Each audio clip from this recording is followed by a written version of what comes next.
who promotes change, and it may be intentionally or unintentionally, but what you're going to find is that that person is usually going to step into an environment and there are going to be things that are going to be different as a result. I like to think about how when I leave a place that I'm going to be leaving it better than when I initially stepped into it.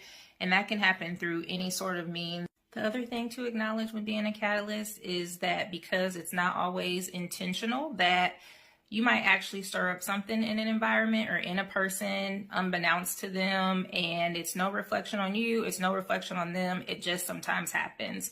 And if you're a very observant person, that is also going to be part of the case. So we have an eye for kind of looking at things that may seem like they're out of place, or for others, they may be a catalyst in the sense of really being good at identifying where there's not efficiency. And as you can imagine, that's not going to be well received by everyone. So that's the other thing to pay attention to. If you find that you could call yourself a catalyst or that you may fall into that category, people may be rubbed the wrong way by your presence at times, or when you step into a room, you kind of notice that, you know, maybe you're not everybody's cup of tea. That is completely fine. Again, because it's unintentional, it's not like you're motivated by malice.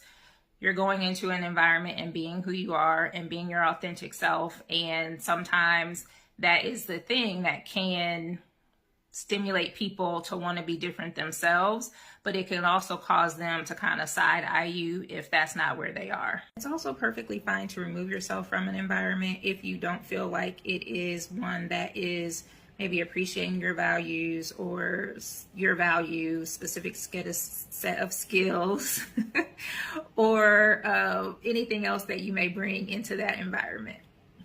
When you start stepping into your own place and your own power, there can also be a preconceived notion that what is actually happening is that you are being stuck up or you're being kind of elusive.